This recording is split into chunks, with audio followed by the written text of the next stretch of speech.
ঈদের নাম ঈদে শরী না, এই ঈদের নাম হলো ঈদে সুরুর। ঈদে সুরুর করতে গেলে ইবাদত লাগে না, ঈদে সুরুর করতে গেলে নামাজ লাগে না, ঈদে সুরুর আদায় করতে গেলে রোজাও লাগে না। আজকে যারা ফতোয়া দেয় পাবলিকের দোকা বানাইতে চায়, ঈদুল ফিতরের নামাজ আছে, ঈদে মিলাদুন নবীতে নামাজ আসেনি, ঈদুল ফিতরের ঈদুল আজহাতে কুরবানি করে, ঈদে মিলাদুন নবীতে কুরবানি করেনি। এইভাবে পাবলিকের বোকা বানাইতে চায়। ও যুবকের দল, মনে রাখবা ঈদে সুরুর করতে গেলে নামাজ লাগে না। আজকে দেখেন তো ঈদুল ফিতরের মধ্যে যদি কেউ নামাজ পড়তে না যায়, তাইলে আপনারা বলেন গুনাহ হবে কি হবে না? ঈদুল ফিতর না গেলে গুনাহ হবে, ঈদুল আজহাতে না গেলে গুনাহ হবে।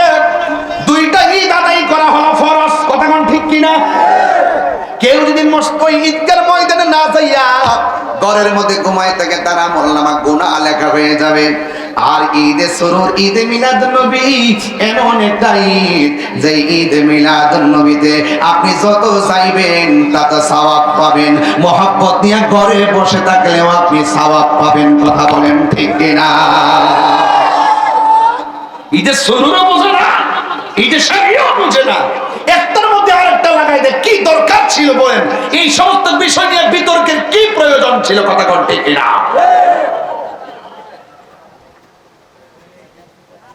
মুস্তাহাব বুঝে না, মুস্তাহসান বুঝে না, এগুলো না বুঝে পাবলিক গুলোর মধ্যে কেন বিতর্ক লাগাচ্ছে আমি কিছু বুঝি না। তবে একটা জিনিস পরিবর্তন হচ্ছে, বহুত জায়গা দেখতেছি এই মিলাদুন নবীর মাস আসার পরে বহুত নাচ সন্ধ্যা চলতেছে। মাশাআল্লাহ, চলো আমরা খুশি, আমরা খুশি, একটা জৌলুস লেগে গেছে, আমরা খুশি। তবে আমি এখনো আশাবাদী, আলেম উলামাদের একটা গুরুত্বপূর্ণ জায়গায় শুরুই হোক, যে কোনো বছরের সমস্যা হোক, আমরা আলোচনা সাপেক্ষে টেবিলে বসে সমাধান করতে পারলে আমার মনে হয় এখন যে সুযোগ এসেছে, যদি এই সুযোগ যদি আলেম ওলামা কাজে লাগাইতে না পারে, 153 বছরও পারবে না।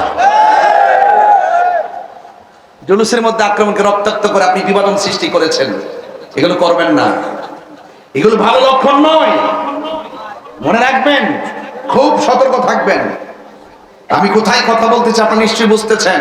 বলুন, এভাবে মান সালিমাল মুসলিমুনা মিন লিসানিহি ওয়া ইয়াদিহি, যার হাত দিয়ে কেউ কষ্ট পায় না, যার মুখের জবানের কথার দ্বারা কেউ কষ্ট পায় না, সেই মানুষটা হলো মুসলমান।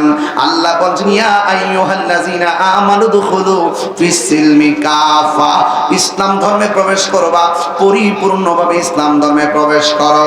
এই জন্য যুবক ভাইরা আমার, আপনারা জবান খুলে কোন কোরআন পাইয়া আমরা খুশি না বাজার? এই পৃথিবীর মধ্যে একটা মাত্র মহিলা, যার নাম হলো খাদিজাতুল কুবরা রাদিয়াল্লাহু তাআলা আনহা। এই পৃথিবীতে একটা মহিলাকে আমার আল্লাহ সালাম দিয়েছেন, যার নাম হলো খাদিজাতুল কুবরা রাদিয়াল্লাহু তাআলা আনহা।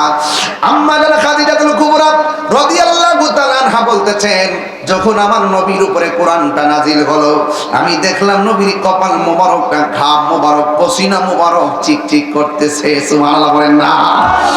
এমন পাওয়ারফুল কোরআন আমার নবীর উপরে নাজিল করেছে। আজকে যারা কোরআন কোরআন বলে, কিন্তু কোরআন যার উপরে নাজিল হয়েছে ওই নবীর উপরে অনেকে সমালোচনা করে, আছে না না? আমার পূর্বে আমার বাজান আল্লামা শাইখ আবু সুফিয়ান খান আবিদি আল কাদরি হুজুর আপনাদের অস্থিরতার কারণে কথাটা ভালো করে বলতে পারে নাই।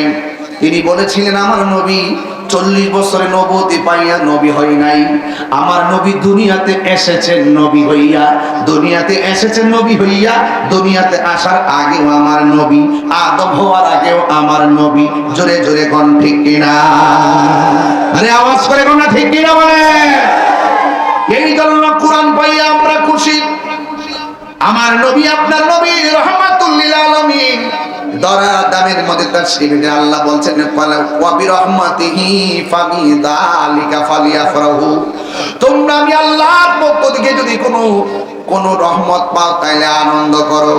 আমার হুজুরের শুরুতে ওই আয়াতটা তেলাওয়াত করেছিলেন, আমার সাথে সবাই পড়েন, ওয়া মা আরসালনাকা ইল্লা রাহমাতাল লিল আলামিন।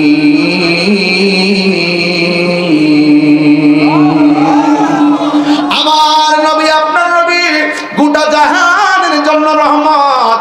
এই রহমত পাইলে আনন্দ করো।